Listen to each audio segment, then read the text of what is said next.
So yun na nga no, update tayo dito sa labas ng bahay ni Tatay Digong. Dated today is May 2. So 24 hours ago or nakalagpas no mula nung ano nga dito. Napanood natin yung live streaming ni Sir Paulino na kung saan sinabi niya dito na merong ano nga sinabi si Miss Katie Duterte na meron ng itilagang ano mga tao dito ni PBBM o Rela Gentore basta ng taga CIDG na pupunta ng Davao City para i-search ang mga bahay ng mga Duterte. At least tatlo no, yung pinaka-target, pinaka-priority na i-target nila. And yan na nga, pinabulaanan na ito ulit no, as usual. So si ano, Jean Fajardo to the rescue. Ayan. So panoorin natin yung kanyang ano, sinabi, pakinggan. Definitely fake news po, yun po ang sabi. That's not clear. That's exactly what General Torre said kanina po sa akin. That's fake news po. I think even the city director po ng Davao, Colonel Macantan also issued a statement saying that piece of information was fake news. Okay, so yun po no, dali kailan pa ba tayo maniniwala sa kanilang grupo no, sa kanilang samahan kaya Jean Fajardo, di ba? Siya na yung nagsabi na wala, hindi umabot ng ano, nasa 60,000 lang daw yung ano, yung kabuuang ano rally, solidarity rally nung birthday ni Tatay Digong project buong Pilipinas So doon pa lang masyadong ano, malaking kasinungalingan ho yun. So grabe yung pag-deny nila no, hindi nila matanggap na ganun kadami yung tao sa Pilipinas na nagmamahal sa mga Duterte. So expected crowd kasi dito sa Davao City alone is 300 no, 1,000 katao. So ang sabi ni Fajardo ay 60,000 lang all over the country no, throughout the country. So doon pa lang masyadong ano na sablay. Ibig sabihin na nagpapahalatang ano sinungaling, pero syempre hindi naman talaga yan sa kanila, wala lang silang pakialam doon kung sinungaling man sila hindi. Ang mahalaga syempre meron silang compensation, di ba? Malaki ang kailang natatanggap ng mga, di ko alam kung anong ori ng mga compensation, cash ba or yung buds no, yung pinomote sila, pero di ko alam, basta yun lang yun. Mahilig silang ano, mag-deny, pinabulaanan ng mga ganong sabi-sabi no. Syempre para siguro surprise gano'n no. Syempre ba't naman sasabihin yung kailang mga patla aminin at aminin no, na meron nga talaga ano, merong gagawin ano, legit search warrant So ang sa kanila dyan parang ano tayo, parang bulagain gano'n. So ito yung ano dito ganap. So mga tao dito still andito pa rin no, nananatili. So nagsimula yung intel report na nakuha ni VP Sara Duterte na ini-share niya rin sa atin dito sa Davao, kanyang ano ni-relay na merong ano legit na search warrant na i-serve itong kampo grupo ni General Torre na sa lahat ng mga Duterte houses sa Davao City ay kailangan i-search no, i-raid nila. So pinabulaanan ulit nila yon na walang ganun no. Pero siyempre ang mga tao, tayo mga taga Davao, kami dito sa Davao, hindi naman kami agad-agad naniniwala sa ganong statement nila no, considering na wala talaga silang credibility pagdating sa pagsasabi ng katotohanan no. So mahilig sila sa ano no, sa kasinungalingan, mahilig sila sa fake news ganun. Fake news ba? Hindi, ano sila? Hindi ba sila fake news, kumbaga ano lang sila, hindi lang sila talaga umaamin no. Kahit huli na sa bunganga, sasabihin pa rin wa, ganun no, parang uwak ka. Anyway, so since update tayo dito sa ano, sa ang vlog na to is update no, kumbaga sitwasyon, kalagayan sa labas ng bahay nila ng mga Duterte is dito pa rin mga tao nakatabay. Sa mga nagsasabi pala dyan na hindi dito nakatira yung ano, mga Duterte family, sila Tatay Digong, Ma'am Hanalit Abansinya and Kitty Duterte, hindi nagkakamali ho kayo no. So ito talaga yung bahay nila. In fact dito nga si Ma'am Hanalit Abansinya no, nakaraang linggo. So nakauwi din dito yun nga, at nakaalis na rin sila ulit kasi nga may ano no, mayroong bantang i-raid yung bahay nila. Anyway, so mga tao dito yan nakatambay, mga taga-barangay no, salitan, mga nagpabantay dito.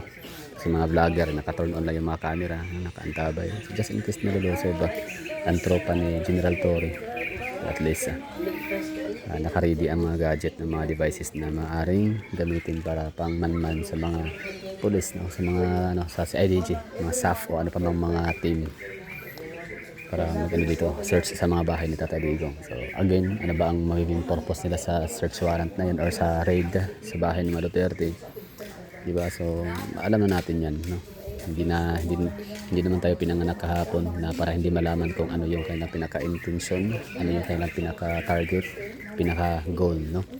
So syempre para magkaroon ng planting of fake evidences. So pag mangyari yun, patama ng fake evidences since batas nila, gobyerno nila ngayon ng mga pero Marcos Romualdez ang gobyerno natin ngayon sa Pilipinas. So agad-agad na yun, gagamitin na yun ground for disqualification para sa kailangan kandidatura sa pagka-mayor itong si Tatay Digong and Vice Mayor si Basti Duterte and Kong Pulong naman for representative sa first district, di ba? So yung tatlo na yun, mga Duterte lahat yun, no? So sila yung talagang upland demolition job talaga ang gagawin ng gobyerno natin ngayon.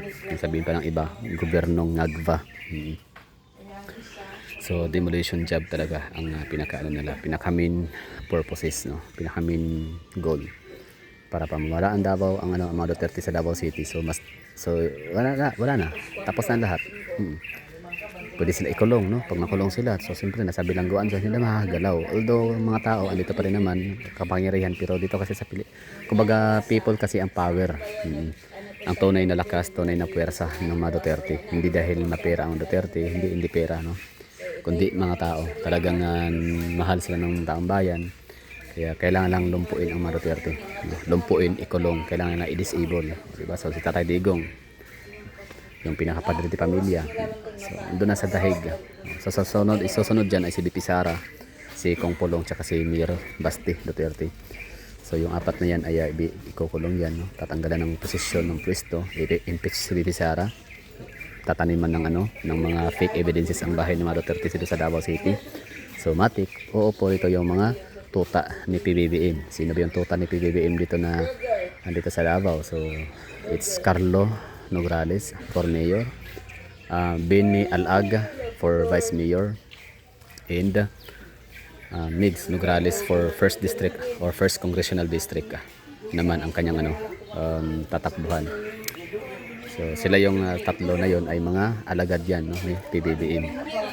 Kaya di natin yan nahayaan mga taga Davao, mga Pilipino na matanggalan ng kapangyarihan itong mga Duterte posisyon. Hindi tayo nahayaan na makaupo rito yung mga puppet ng mga administrasyon natin ngayon na sila Carlo, no? Mga Nograles family. And ano ba, no? Yun ba yung pinaka-main agenda nila. Kaya ang mga tao dito, mga taga Davao, hindi tayo papayag, no? Siyempre na mangyari yun. Kumbaga tayo yung puwersa, tayo yung lakas, tayo yung tunay na power, no? People power kung tawagin. So pag ganito na sila, so siyempre sa mga taga Davao dyan na nanonood, no, sana ay lagi kayong nakaantabay sa mga vlog, no? Ibig sabihin sa mga live streaming, no? Pero sige lang, i-follow nyo lang ang mga DDS vlogger, no? For example, sila Texicos Angeles, sila Tio Moreno, sila Crisit Larita Chu, sila Joey, no? Joey Cross. Sino pa yung mga mga vlogger, marami dyan, no? Na kapag merong dito, syempre may mga tao dito, tapos lulusob mo yung mga taga CIDG team, mga SAF, no, na mga tropa na ipapadala ni PBBM dito sa Davao parang guluhin ang Davao at ito nga i-read ang mga bayan na Duterte. So ila-live streaming yan, so i-share yun kaagad, no? So kayong mga taga Davao, at least may kita nyo kaagad, pwede kayong pumunta dito. Kumbaga ang lang doon, crowd lang talaga. May pakita natin sa kanila yung puwersa natin mga taga Davao. 2 million tayo, ganun tayo kadami dito. So sabihin natin mga 95%, no? Duterte lover, Duterte na mga supporter. So punta tayo dito kapag meron tayong makita live streaming. Kagaya ng for example ako. So since ako yung nakapalo kay Attorney Trixie Cross Angeles, no, sa kailangan Luminous by Trixie Cross Angeles Facebook page. So meron kasing dito si Sir Pauli, no, sa Facebook, sa kanyang Facebook nagla-live siya na yan meron ditong katanggap na intel report na lulusobin nga ang Davao City, mga bahay ng mga Duterte. So nangyari, nag-live siya, no. Tapos sabi niya, pinakausapan kasi kunti pa lang kami dito, kailangan niyang pumunta dito mga taga Davao na nakakapanood ngayon. So buti na lang ako that time is nakita ko si Nerd, no, 3 minutes ago. Si Nerd agad ni Attorney Trixie Cross Angeles. O, di ako'y pumunta din agad dito kasi siyempre, di ba, hindi natin alam. Andito na nga sila, di ba? Andiyan lang sa gilid-gilid, no? Sa tabi-tabi ngayon, no? Umaalay-aligid lang, naghahantay lang talaga ng ano, ng tawag nito, nag-aantay lang ng tamang buwelo, no? Tamang tsimpo. Kaso nga lang, andito mga tao, dito natutulog, di ba? Nagpi-vigil. So, ito yung kahalagahan, no, ng presensya ng mga taga dito sa Davao City. So, update tayo dito. Time check pala. So, it's 4:08 ng umaga. May mga tao pa rin ng mga nakatambay dito. Natutulog, no? Nagda-live. So, hindi talaga to iiwanan ang lugar. And sa likod din naman itong bahay na to, meron din, no? May nag-aantay din. May mga nakaabang dito. Kumbaga nakabantay. Sa bahay ni Kong Pulong, meron din panigurado. Sure ako dun. Kasi yun talaga isa sa pinaka-target, no? Si Kong Pulong Paulo Duterte. So yun po yung yun po yung magagawa namin dito ng mga taga Davao, ang magbantay, pakita ng ano, no, ng suporta sa mga Duterte. Tapos ano lang kami, volunteer kami dito, hindi kami bayad o wala kaming tinatanggap na payroll, wala kaming tinatanggap na sahod. So ito ay para sa bayan kasi itong ginagawa natin. Kumbaga ano kasi siya, ang support kasi, kung ang pagmamahal natin sa bayan ay ano yan kumbaga coming from different forms, di ba? So yung iba, ang pagmamahal sa bayan ay pag mag-mayor sila, magko-congressman, mag-senador, dahil mahal na mahal ang bayan, inang bayan. So kailangan ng tumakbo sa politics at mag-serve sa kanilang bayan, mamamayan, diba? So iba namang mga tao, pinaka-list, no, ako for example as ordinary people, no, ordinaryong tao, law abiding citizen. So ang gagawin ko lang, dahil mahal ko ang Pilipinas, so kailangan kong sumunod sa batas, no? So be a law abiding citizen. Huwag pasaway, di ba? Huwag mag-disobey, o ibig sabihin huwag mag-commit ng mga crimes. Yun kasi mahal ko ang bayan. So gagawa ako ng mga bagay-bagay na makatulong, o gagawa ko ng mga bagay na in some point ay maipapakita ko yung aking pagmamahal sa aking mamamayan, kababayan at inang bayan, parang ganun. So this time another form, no, of support naman to, or another form of love sa country natin and sa future generations. Ito na nga yun, is kumbaga sumasama ako dito, sumasali ako dito, no, nakikipag-cooperate ako dito, kumbaga tumatambay, no, pumupunta dito kahit paano, showing support. At ito, dala ko yung aking gadget, dala ko yung aking platform kahit paano mai-share ko sa inyo na kung anong ganap dito. Although marami naman kami dito, at least marami kayong option, no? So sa mga ano ko naman dyan, mga nanonood talaga dyan, nakaantabay lang sa mga updates. So ito po yun, update natin dito. So natutulog yan, marami yan sa likod, oh. Kaya General Torre at yung mga tropa, no, huwag niyong isipin na walang mga tao dito. Marami dito, tulog lang iba yan sa likod. Siyempre pag andito na kayo, gigising yung mga yan at magtawag ng mga kakilala, kamag-anakan, kapitbahay, kabarkada, katropa.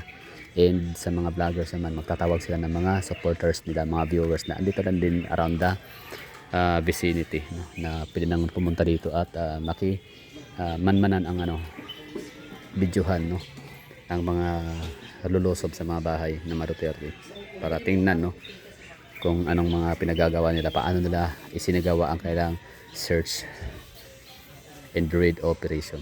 Yun lang siguro, maraming thank you. Ulitin ko, today is May 2, alas 4 ng umaga. So ibig sabihin meron kayong 10 days na lang ang aantayin natin ay mag-i-eleksyon na. So konting konting tiis, konting tiyaga. So habang paparapit yung eleksyon, mas lalong parang hindi na tayo dapat pakampante kasi nagdo-double time, triple time na yan sila ngayon, mag-isip kung anong diskarte talaga paraan nila para losob itong Duterte houses, di ba? Para makahabol sila ng disqualification case sa pamilyang to. So yun lang siguro, that would be all. Basta lagi natin tatandaan, Duterte equals Philippines and Filipino people, parang ganun. Duterte, Filipino, Pilipinas. Yun.